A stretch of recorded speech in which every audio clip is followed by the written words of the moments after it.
welcome back to my channel. I am Rida and the book I am using is by Rakshanda Shehnaz और ये intermediate part 2 की है. Let's get started guys. Schizophrenia के topic पे थे हम. Positive symptoms भी हो गए, नेगेटिव सिम्टम्स भी हो गए, टाइप्स भी हो गई. अब क्या रह गया है?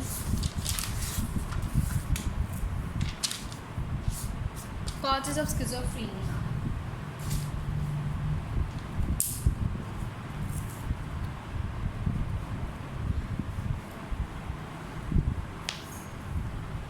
The biological, psychological and socio-cultural structure. 1 minute. Causes of schizophrenia यानी कि स्किज़ोफ्रेनिया की वजूहात यानी कि किस वजह से ये होता है. The biological, psychological and socio-cultural factors responsible for schizophrenia are described as follows. वो कह रहे हैं स्किज़ोफ्रेनिया के बायोलॉजी के हिसाब से यानी कि साइंस में आ जाए आप, फिर उसके बाद साइकोलॉजी के हिसाब से और सोशियो कल्चरल फैक्टर्स के हिसाब से इसकी वजूहात क्या हैं. इसके अंदर सोशल यानी कि सोसाइटी वगैरह का क्या असर आता है, उसके मुताबिक जो है स्किज़ोफ्रेनिया की वजह क्या है. Genetic transmission. A vast research material proves the fact that predisposition. अच्छा जी, वो कह रहे हैं कि इसके अंदर ये होता है कि अगर किसी आपसे पहले यानी कि आपके ख़ानदान में किसी को स्किज़ोफ्रेनिया है, so there is a chance कि आपको भी स्किज़ोफ्रेनिया हो जाए. जेनेटिक ट्रांसमिशन के ज़रिए भी आपको स्किज़ोफ्रेनिया हो सकता है. This assertion is validated by all the studies that have been conducted on the families or twins kids suffering from schizophrenia. वो कह रहे हैं कि ये जो assertion है ये studies की बेस पे है और ये जो है बहुत सी families, twins और adopted kids जो कि सफ़र कर रहे हैं schizophrenia से, उनकी बेस पे ये बात कही गई है, फैक्ट है ये. फिर उसके बाद है family studies. Researchers demonstrate that a close relative of schizophrenia patient are more likely to get this disease. The more distantly related to the patient a person is, the less likely he is to have the disorder. वो कह रहे हैं कि family studies यानी कि इसके अंदर ये भी होता है कि अगर आप स्किज़ोफ्रेनिक पेशेंट के बहुत ज़्यादा करीब हैं, उसके कोई रिलेटिव वगैरह हैं, तब भी आपको स्किज़ोफ्रेनिया हो सकता है. Next are twin studies. Cannon et al. In 1988, Cardno et al. In 1999 carried out researches on twins. इन दोनों ने क्या किया 1998 में और इस बंदे ने 1999 में ट्विंस पर रिसर्च की. The result complied bye them demonstrate that if one of the monozygotic twins suffer from schizophrenia, the chances of the other child getting this disease are 44.3%, whereas in case of dizygotic twin, the percentage falls to 12.8%. In other words, if one of the twins is schizophrenic, the dizygotic skin is less likely to be affected by this disease than monozygotic twin. अब वो कह रहे हैं कि twins में जो है ये कह सकते हैं कि है कि अगर एक ट्विन को स्किज़ोफ्रेनिया है तो दूसरे ट्विन को भी स्किज़ोफ्रेनिया हो सकता है, और अगर मोनोजाइगोटिक है तो 44.3% चांस है, और अगर डिजीजाइगोटिक ट्विन है तो 12.8% चांस है. Adoption studies. In order to study the role of hereditary factors in schizophrenia, the children of schizophrenic mothers were included in the research. वो कहते हैं कि इन ऑर्डर टू स्टडी करने के लिए हेरिडिटरी फैक्टर में यानी कि हेरिटेज में उसको स्टडी करने के लिए चिल्ड्रन जो हैं उनकी मदर को भी इंक्लूड किया गया रिसर्च में. Schizophrenic mothers' kids are given in charge of adoptive parents or welfare institute where these children are brought up in a healthy environment. Since these children have hereditary predisposition to schizophrenia, the interaction between inheritance and environment is analyzed. वो कह रहे हैं कि उन्होंने क्या किया कि mother है उसको स्किज़ोफ्रेनिया, उसका जो बच्चा है ना उसको हेल्दी एनवायरनमेंट में यानी कि पाला गया, किसी हेल्दी फैमिली में यानी कि कोई अच्छी फैमिली लेके उसके साथ उसको अडॉप्ट करवाया गया और जी उसको या वहाँ पे उसकी ग्रोन अप यानी कि सारा उसका वहाँ पे हुआ। लेकिन वो कह रही है कि इस सब के बावजूद जो है बच्चे में उसका स्किज़ोफ्रेनिया से देखा जाए तो कोई ताल्लुक़ नहीं है, वो अपनी मदर के साथ नहीं है, लेकिन फिर भी उसके अंदर जो है स्किज़ोफ्रेनिया के चांसेस पाए गए हैं। सो इट मीन्स कि जो जेनेटिक ट्रांसमिशन है वो बहुत ज़्यादा मैटर करती है। और अगर आपकी मदर को स्किज़ोफ्रेनिया है तो चांस है कि आपको भी होगा। Biochemical factors. The brain contains a number of neurotransmitters of which dopamine is one. Brain जो है उसके अंदर बहुत से न्यूरोट्रांसमीटर्स होते हैं, डोपामीन जो है उसमें से एक है। Expert believe that dopamine is a major cause of schizophrenia. Dopamine जो है वो मेजर कॉज है स्किज़ोफ्रेनिया का। The increase in dopamine level it leads to schizophrenia. जब आपके ब्रेन में डोपामीन लेवल ज़्यादा हो जाता है तो स्किज़ोफ्रेनिया का चांस भी ज़्यादा हो जाता है। Two proofs are adducted in support of this contention. और टू प्रूफ्स जो हैं उन्होंने यानी कि 2 सबूत भी इसके बारे में रखे हैं कि ये सबूत हैं। पढ़ते हैं आगे क्या है। The medicine given to schizophrenic inhibit the action of dopamine. Medicine जो कि स्किज़ोफ्रेनिक पेशेंट को दी गई है उसका एक्शन जो है वो डोपामीन की तरह होता है।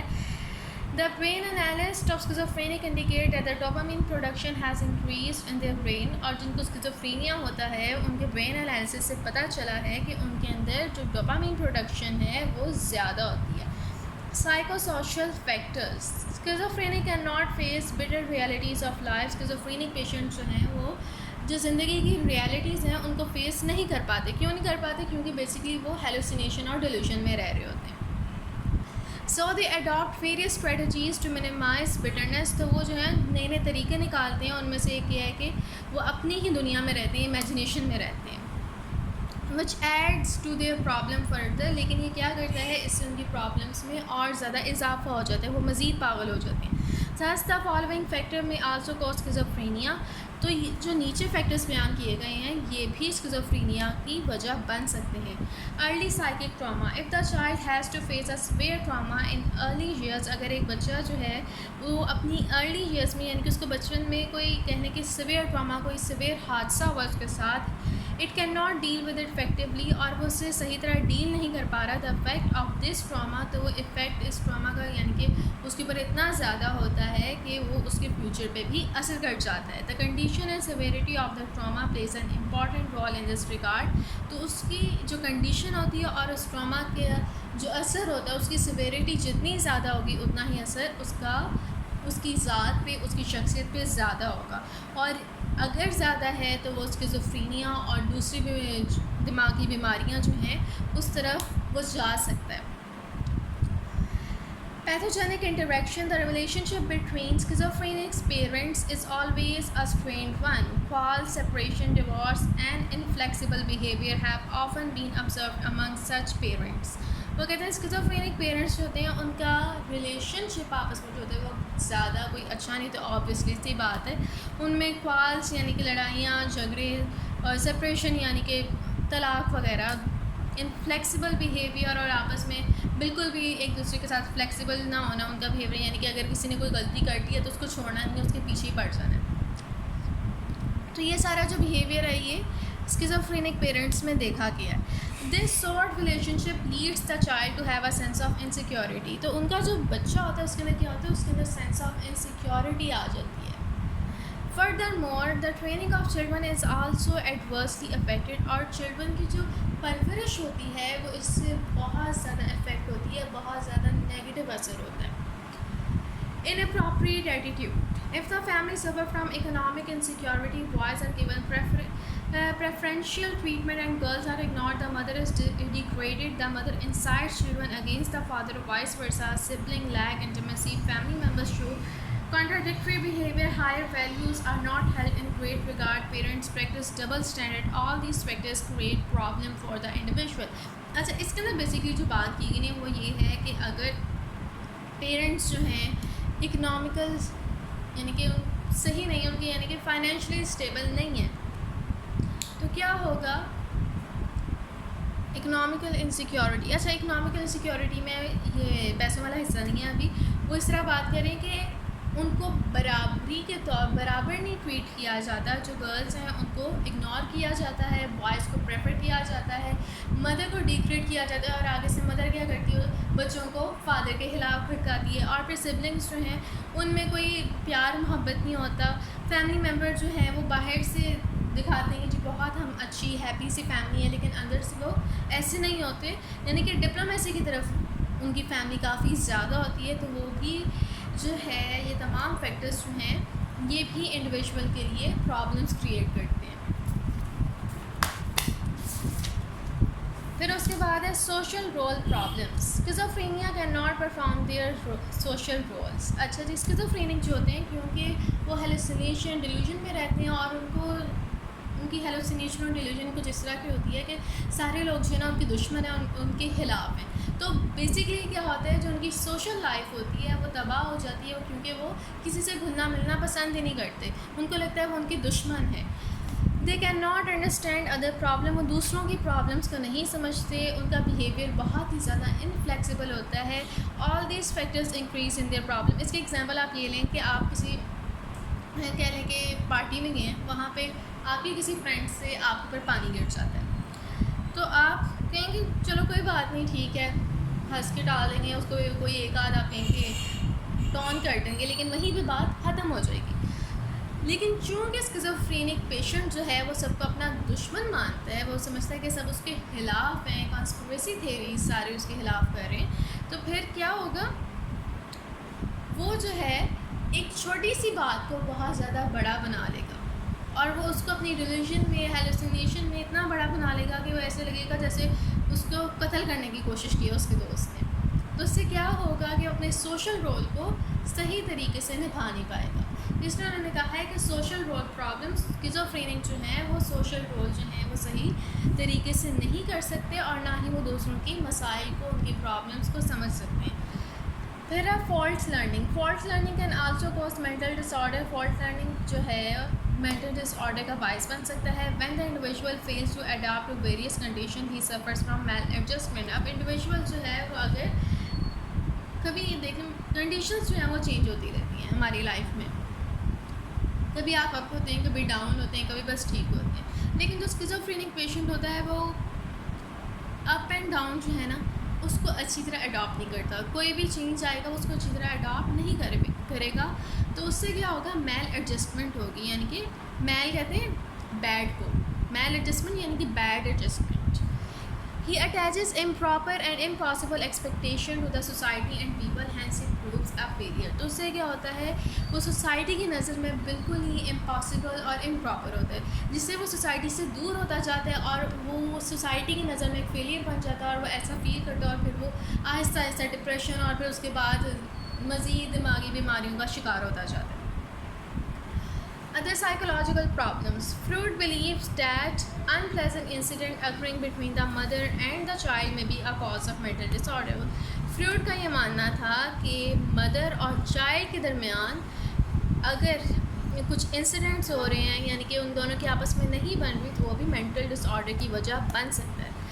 Freud opines that a kid of extremely strict mother becomes mental patient because such mother do not give love to their children। वो कहते हैं कि अगर बहुत ही ज़्यादा कोई स्ट्रिक्ट मदर है तो उससे क्या होगा कि जो बच्चा है वो मेंटल पेशेंट बन सकता है, क्योंकि उनकी माँ से उनको प्यार नहीं मिलता। Other psychologists have given special importance to the way parents bring up their children। और दूसरे साइकोलॉजिस्ट ने भी इस बात को काफ़ी इंपॉर्टेंस दी है कि किस तरह पेरेंट्स जो हैं अपने बच्चों को ब्रिंग अप करते हैं, यानी कि किस तरह उनकी परवरिश करते हैं। अ dominating mother does not let her child develop self reliance. एक डोमिनेटिंग मदर जो होती है, यानी कि जो हर बात में बोलती है ये ऐसे नहीं करना, वैसे नहीं करना, ये क्यों नहीं नीट, कमरा क्यों नहीं नीट, यानी कि हर बात में आपके जो है ना आके कहने के टांग कराती है, वैसी अगर कहना नहीं चाहिए, लेकिन अगर इस टाइप की डोमिनेटिंग मदर हो तो फिर क्या होता है, बच्चा सेल्फ रिलायंस की तरफ नहीं जाता, वो अपनी माँ पे ही डिपेंडेंट रहता है, क्योंकि माँ उसको शुरू से अपने आप पे डिपेंडेंट रखती है। She deprives a child of love and keep making the child feel worthless. और वो अपने बच्चे को प्यार और मोहब्बत शफ़क़त नहीं देती, उससे क्या होता है कि बच्चा वर्थलेस महसूस करता है। वो समझता है कि उसकी कोई औकात नहीं है, वो एहसास से कमतरी का शिकार हो जाता है। Thus the individual fails to have a fully developed self image, और उसकी एज अ इंडिविजुअल जो है वो ग्रो अप नहीं कर पाता। वो बस वही ममा के पीछे ममाज बॉय बन के, ममाज गर्ल बन के रहते हैं, लेकिन वो as an individual, as a person society में ग्रो नहीं कर पाता। बहुत मुश्किल हो जाता है उसके लिए। True behaviorists have not contributed much to the cause of schizophrenia. They believe it to be a result of cooperative condition. Ullman and Krasner 1975 put it down to corporate conditioning. जो बिहेवियरिस्ट हैं उन्होंने इसके अंदर कुछ ज़्यादा काम नहीं किया, लेकिन अल्मैन और क्रेसन ने 1975 में कहा था ये कॉर्पोरेटिव कंडीशनिंग की वजह से होता है। Belcher, Bragnasky and Drink demonstrated in 1988 that behaviourist theory is not validated. अब इन दिनों ने बाद में कहा कि बिहेवियरिस्ट की जो थ्योरी है वो वैलिडेटेड नहीं है, यानी कि वो किसी काम की नहीं है। However it is well establish, लेकिन ये वेल इस्टेब्लिश है that the patient of schizophrenia के patient of schizophrenia can be taught better manners, कि उनको बेटर मैनर्स सिखाए जा सकते हैं through behavioural modification technique. Behavioural modification technique के ज़रिए, यानी कि उनको अगर आप ट्रेन करें तो उनको भी मैनर्स सिखाए जा सकते हैं। So that they may win social approval, ताकि वो सोशल अप्रूवल जो है वो उसको विन कर सकें, यानी कि लोग उनको सोशली एक्सेप्ट कर सकें। बिहेवियरिस्ट का ये मानना था कि स्किज़ोफ्रेनिया जो वो रिज़ल्ट होता है कॉपरेटिव कंडीशनिंग, यानी कि उनकी अगर अच्छी तरबियत ना की जाए, उनको मैनर्स वगैरह सिखाए जाए, उनको ये ना बताया जाए कि सोसाइटी में किस तरह उठना बैठना है। लेकिन बेल्चर, ब्रैगनस्काई एंड रिंग ने 1988 में इस बात को कहा था कि ये बात सही नहीं है, लेकिन उनकी ये बात सही है कि स्किज़ोफ्रेनिक पेशेंट को अगर हम मैनर्स वगैरह सिखाना चाहें तो वो सीख जाएंगे और वो सोशली एक्सेप्टेबल भी हो जाएंगे। लेकिन ये कहना गलत है कि ये महज कोऑपरेटिव कंडीशनिंग की वजह से होता है। Socio cultural factors. The incidence of this disorder is greater in towns, villages and densely populated areas than in cities. वो कहते हैं इस डिसऑर्डर का जो इंसिडेंस है, यानी कि ज़्यादातर ये टाउन्स विलेजेस में होता है, जहाँ पे पॉपुलेशन जो होती है वो बहुत ही ज़्यादा डेंस होती है rather than cities. The lower classes are more likely to have schizophrenia than upper classes. True, there is a constant interaction between social class and schizophrenia. It cannot be proved. Psychologists contend that the people belonging to lower classes suffer economic problems and often face stressful situation. वो कहते हैं basically जो दिमागी बीमारी है ना, तो उसके ना वो कह रहे हैं कि जो लोअर क्लास के लोग होते हैं उनमें ये बीमारी ज़्यादा पाई गई है, क्योंकि उनको इकोनॉमिकल प्रॉब्लम्स, स्ट्रेसफुल सिचुएशंस, इन सब चीज़ों को बहुत ज़्यादा फेस करना पड़ता है, उनकी परेशानियाँ कम नहीं होती। तो चांसेस हैं कि अगर आप लोअर क्लास से ताल्लुक़ रखते हैं तो आप में हो सकता है स्किज़ोफ्रेनिया आ जाए, यानी कि ज़्यादा चांसेस हैं अपर क्लास की निस्बत आप में अगर आप लोअर क्लास से हैं। When they fail to fulfill their need, endure insult at the hand of people, have fewer opportunities to make headway or get education, they experience a lot of stress. Under such a situation, the people predisposed to schizophrenia become schizophrenic patient very soon. आगे वो इस चीज़ को describe कर रहे हैं कि उनकी needs, उनकी ज़रूरियात जो हैं वो पूरी नहीं होती हैं और लोग उनको इंसल्ट करते हैं, उनको अपॉर्चुनिटीज़ इतनी नहीं मिलती और उनकी गुर्बत की वजह से उनको धुतकारा जाता है, उनको कहा जाता है कि नीच जात के हो। इस तरह जब इस तरह की नेगेटिव बातें उनके आप कह लें कि उनके मुंह पे मारी जाती हैं, तो उससे क्या होता है कि वो दिमागी बीमारियों की तरफ चले जाते हैं और हो सकता है कि उनको स्किज़ोफ्रेनिया हो जाए। Treatment. When patient show severe symptom of schizophrenia, it is better to treat. ये भी कर लेते हैं ट्रीटमेंट, फिर उसके बाद ख़त्म हो जाएगा ये। When patients show severe symptom of schizophrenia, it is better to treat them with drugs. वो कह रहे हैं कि जब पेशेंट में स्किज़ोफ्रेनिया के सीवियर सिम्टम्स आ जाएं तो बेहतर है कि आप उनको ड्रग्स से ही ट्रीट करें। Anti psychotic drugs are administered. तो एंटी साइकोटिक, एंटी का मतलब होता है उलट, तो एंटी साइकोटिक यानी कि साइकोटिक से उलट, नॉर्मल की तरफ। तो उनको एंटी साइकोटिक ड्रग्स जो हैं वो दी जाती हैं। Only a qualified psychiatrist can prescribe these drug, लेकिन ये जो ड्रग्स हैं ये महज क्वालिफाइड साइकेट्रिस्ट ही उनको दे सकता है। ट्रीटमेंट क्या है इनका? Anti psychotic drugs. दूसरा देखते हैं, in psychological treatment cognitive behavioural techniques are considered effective for the treatment of schizophrenia.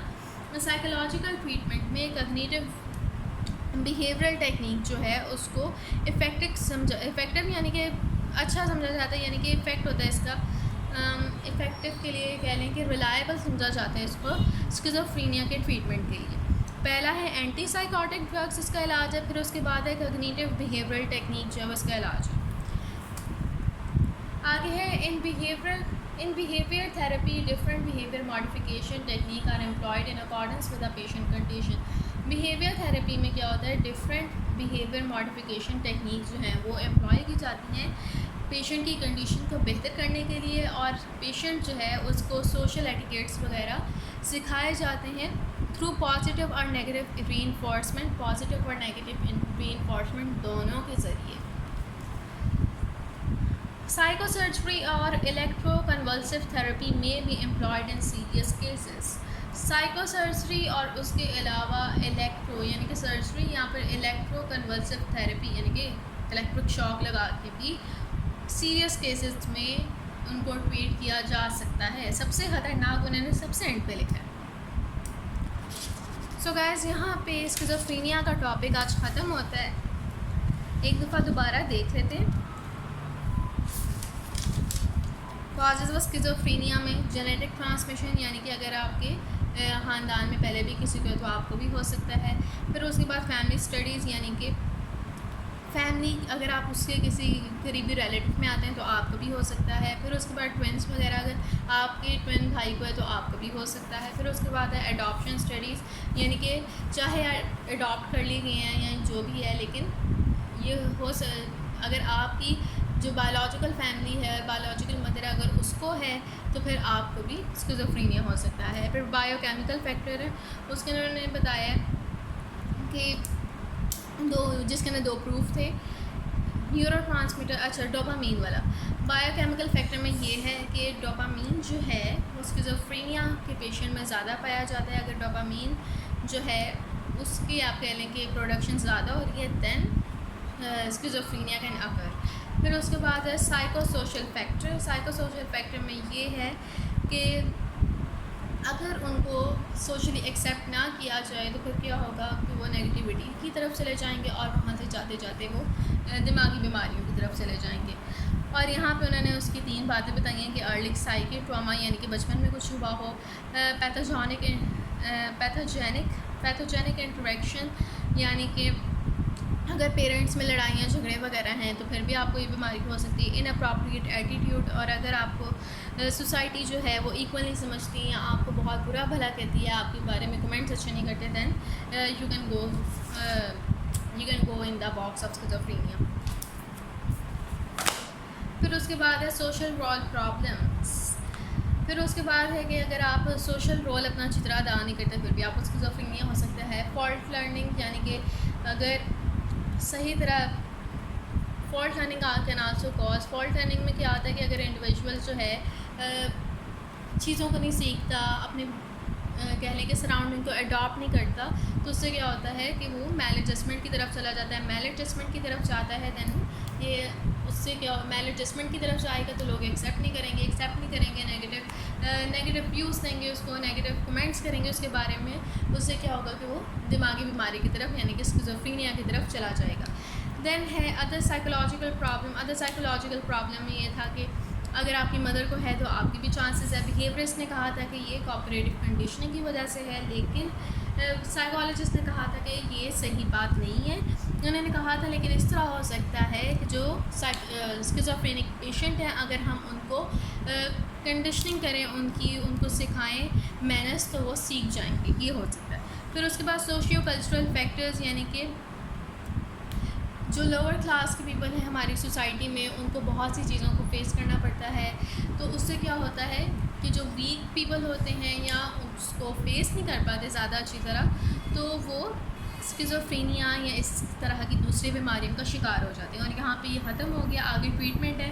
तो ट्रीटमेंट में एंटीसाइकोटिक ड्रग नंबर 1 पे है, दैन उसके बाद कॉग्निटिव बिहेवियरल टेक्निक्स हैं, then after that in behaviour क्या है भाई, दिस पेशेंट आर टॉस, अच्छा जी, इसके अंदर ये है कि उनको सोशल एटिकेट्स वगैरह सिखाए जाते हैं। और लास्ट वाला जो है इलेक्ट्रोकन्वल्सिव थेरेपी, यानी कि झटके लगाना इलेक्ट्रिसिटी के, फिर उसके बाद सर्जरी है जिसको हम कहते हैं साइको सर्जरी।